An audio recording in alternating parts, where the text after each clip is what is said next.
Hi, my name's Todd. I'm going to be talking to you today about an implementation that I worked on with NYCB to extend the security infrastructure, the CA security infrastructure there with some virtualization technology to bring out their infrastructure and allow them to interact with new users and new systems. So, am I supposed to look there?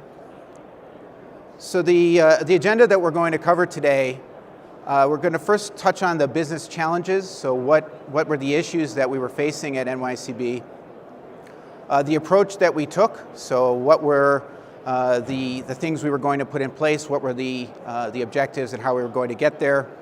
How we did that, and then kind of drill into where NYCB wants to go next, and touch on the technologies that will be in place to support that. And we'll wrap up with a summary. So I wanted to turn this over to Sharon from NYCB, and she's going to run you through the business challenges. Thanks, Sharon. Good afternoon, folks. So who is NYCB?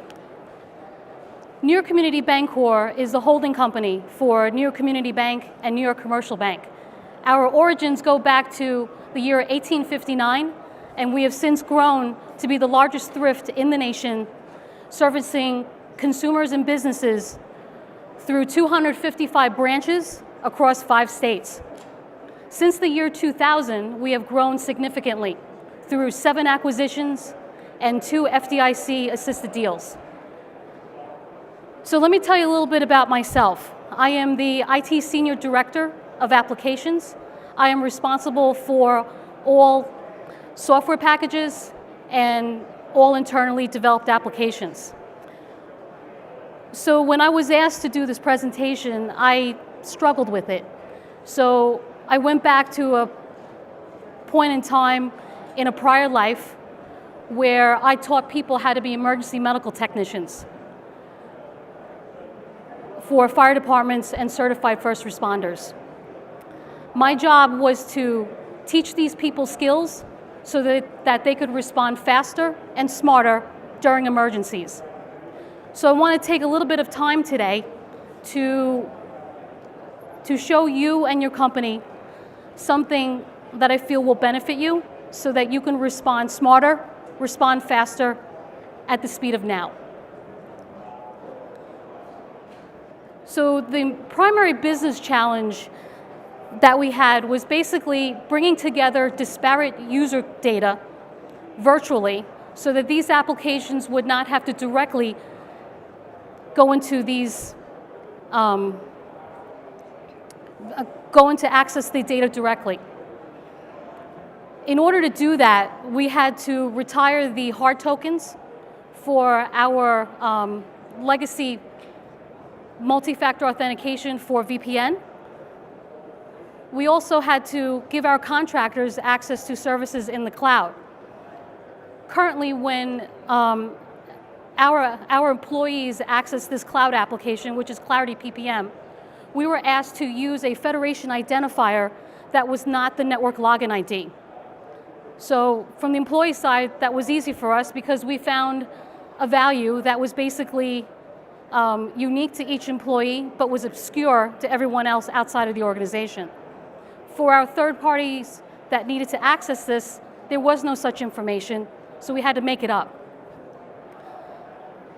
With our secure file transfer, we use a low level of authentication, and we wanted to increase that level of auth. And then the last challenge was we wanted to simplify our non-employee management processes. We have this information all over the place. It's in Active Directory, it's in VPN, and it's also in organizational databases. We wanted to bring it together so everything was in one view. So the approach that we took was we basically wanted to create a virtual view of all the underlying data sources. That was the approach that we took.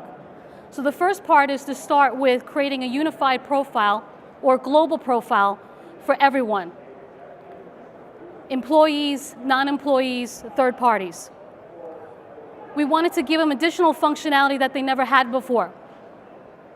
Example would be self-service. We wanted them to be able to unlock, reset, forgot, or update their information. Stuff that these third parties never had before, which is currently give us a lot of management overhead. We wanted to expose services that we use for our employees to these third parties and non-employees. Examples would be multi-factor authentication and also risk-based assessment.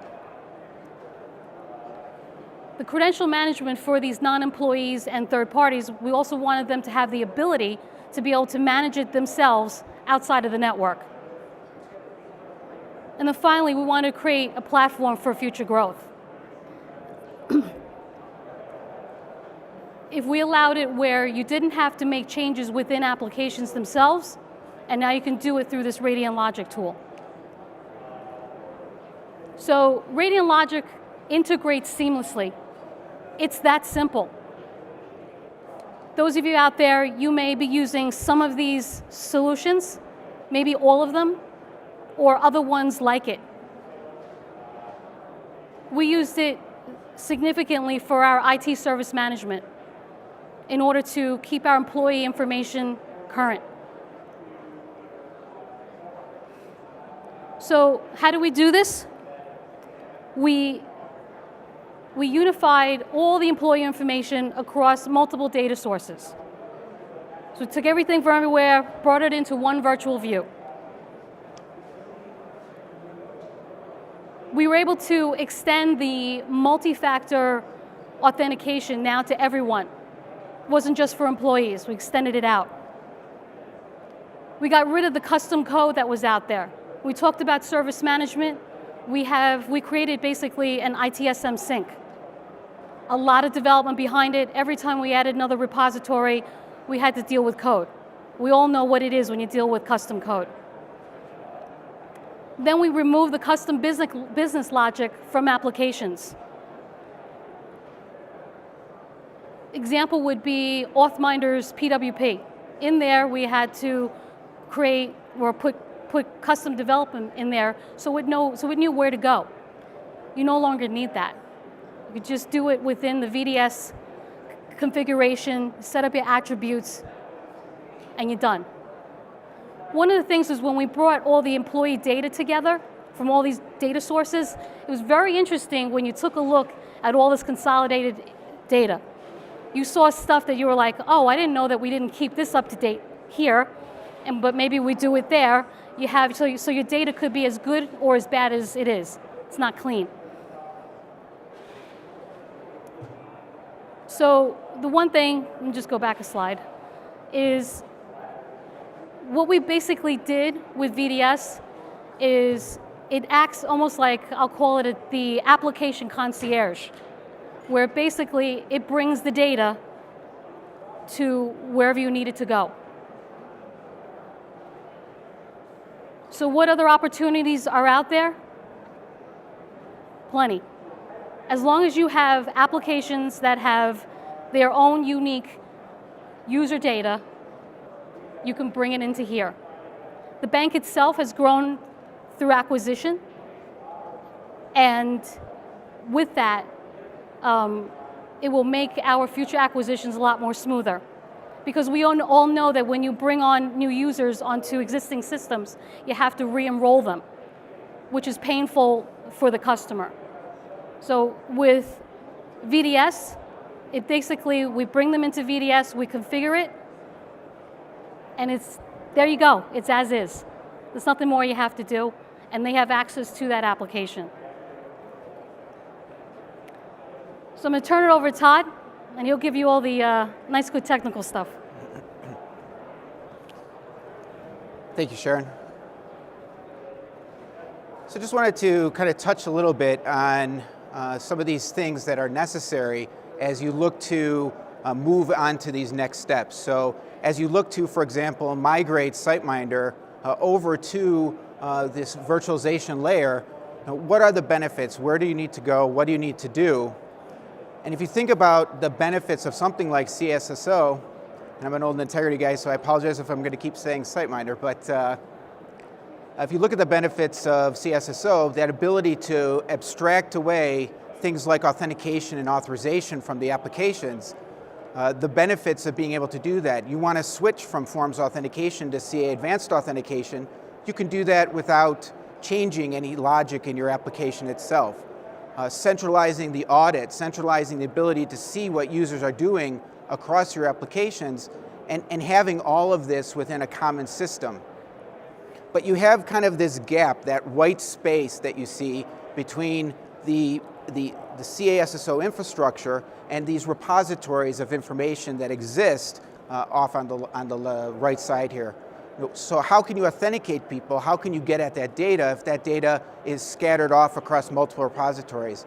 How can you build the authorization policies that are necessary to make this information available and to secure those applications in a way that you really deliver the business functions, the business reality that you need to actually implement these solutions?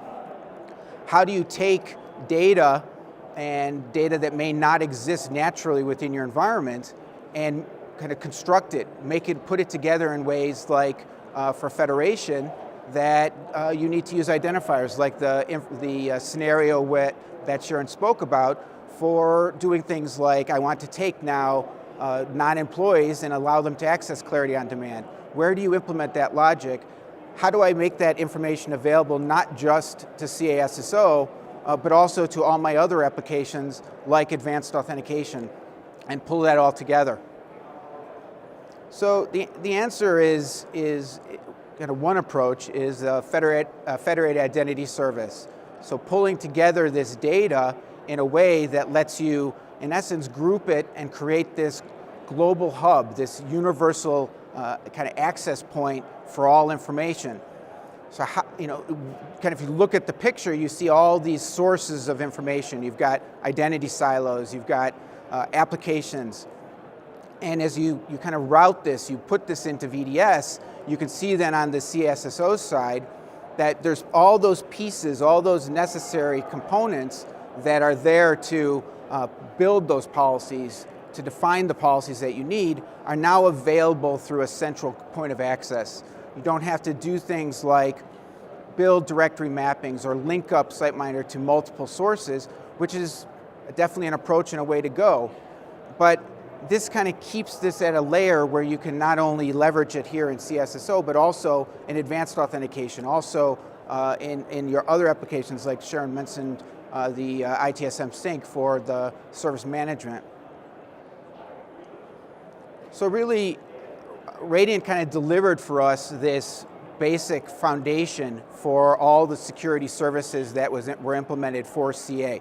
So, aside from just being able to do things like authentication at multiple repositories, why not be able to put in this layer that understands how to authenticate the user? How can I send an authentication request to a system and then have it route the authentication to the relevant backend? How do you take that and make it efficient? How do you make that high performing? Put in place a cache that lets you really get access to the data at the speed of LDAP when that data can be coming from databases and all kinds of other sources across the environment. Additionally, when you look at things like business logic that is needed to build some of these authorization rules, that can be done all in that virtualization layer. Creating those federation identifiers, making a determination if a user is an employee or not based upon a very complex set of rules that in essence would require custom code. And instead, now when advanced authentication goes in to determine if you're an employee or a third party or a contractor, that data, that attribute is available. And when, by the way, that next type of user comes along, all that's done is through configuration in that abstraction layer. Additionally, when you look at now pulling this together, all of the data that you can make these authorization policies based upon, you have all that rich profile information. How can you determine from an advanced authentication perspective that a user has the access, has the rights to come into the environment and actually VPN in? Well, there's a set of rules that determine that. Why not leverage the virtualization layer to expose the fact that, okay, this user can come in and VPN. If those rules change in the future, that Authminder Advanced Authentication PWP doesn't have to change. The attribute that says you can VPN is configurable, so when that new user type comes along, that user could VPN in as well. The other pieces that you can keep in mind are things like modernizing your infrastructure. You might have legacy directories out there. You want to get those over to CA directory. Sometimes the challenge with doing that is you have a bunch of applications looking at data in a format that they're expecting to see. So how do you kind of keep those applications functioning in the same way they are today without having to go in and make a whole bunch of changes as you perform those migrations? So the same way that authentication is abstracted away from your applications, a virtualization layer abstracts away the identity information. So now you want to change a repository, you want to change an underlying source, all that can be done with no impact to the front end or limited impact. That is really a huge benefit. Additionally, you talked about audit, we talked about seeing what the users are doing at the security layer. What about what users are doing at the identity layer? So you've centralized this point of security in CASSO and your other tools, but now those requests are going somewhere. Well, if this is a common hub, a common point of access, similar to the audit on the front end, you have audit on the back end as well. So what are the other options? Well, I mean, you can go through and build this type of an integration yourself.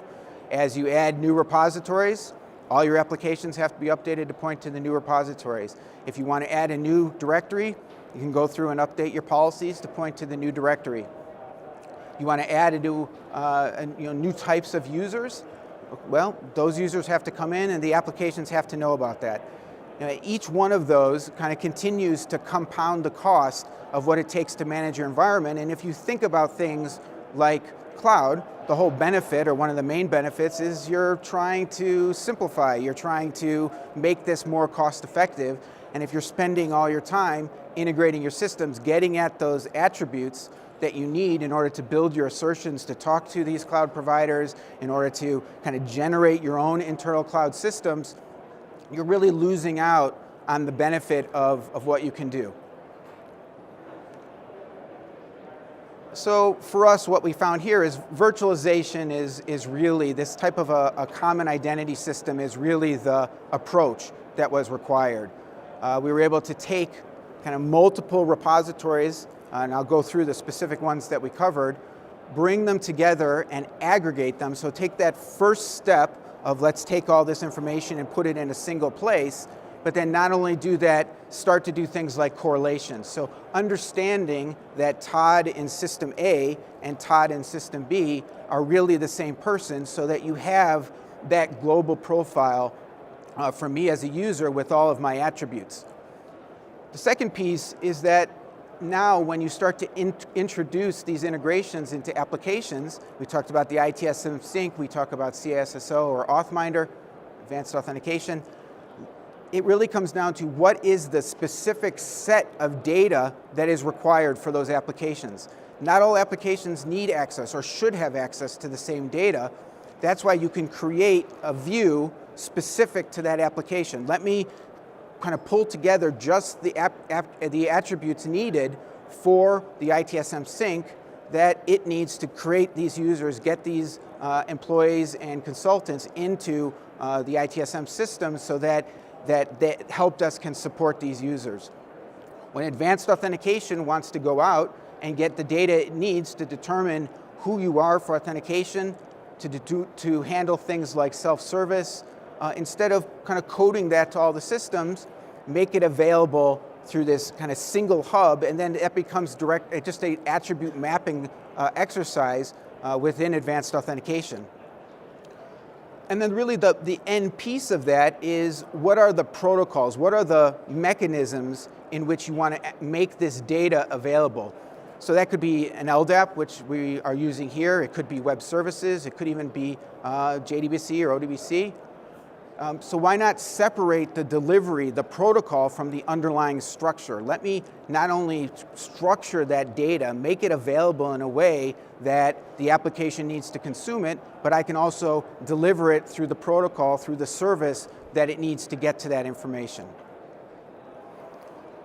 So to look at this as kind of more of a specific NYCB example, the tools that we were really integrating here are CSSO in the next phase, advanced authentication for multi-factor authentication, for the self-service functionality, for the ability for users off the network to enroll. How do you go out and really do the kind of know your customer process when that information that you need to validate a user is who they say they are when they're enrolling is scattered across multiple systems?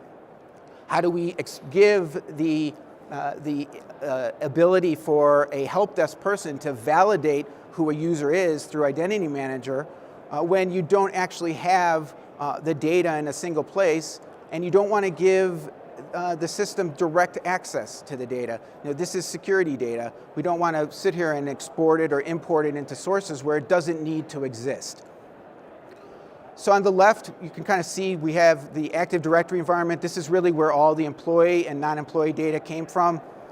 CA Directory serves as a really core function. Not only is it the underlying repository for Identity Manager, but it is also now where third parties reside. And you'd start to think, okay, well now I've got two directories. Well, doesn't matter. Now we still have a single view into these systems, whether you're a third party, whether you're an employee. All of that is still accessed through this hub, through this virtualization layer, without having to make changes on the application side. We talked about the security attributes for things like enrollment. That comes from a database off on the side. Or what about wanting to know even something as simple as when was the last time you logged in through advanced authentication? Well, that data isn't with your user record. It is off on the side in the advanced authentication database. Why not make that an attribute of the user as well? You can look at that identity and pull that together. And then we talked about kind of the business logic attributes. How do you take the decisions out of the applications having to make those or code that functionality, like you're an employee, or you can VPN in, or here's your federation identifier, and instead of building that into the application itself, allow that identity layer, that virtualization layer, to implement and deliver that all through computed attributes, all through configuration, as opposed to coding. So we talked some about kind of the value of this identity service. So things like the routing of authentication, the ability to cache information to improve speed, allowing you to update and kind of extend what you've done with advanced authentication and CSSO into new user types, and doing that effectively by having this abstraction between your systems, your consumers, and the identity sources of data. How do you deal with things like the kind of future needs? What is the return on investment here? Well, as Sharon mentioned, acquisition scenarios, new requirements, new applications. All of that just continues to compound or continues to kind of increase your total ROI in your platform. You have a very powerful layer here, SSO, advanced authentication, identity manager.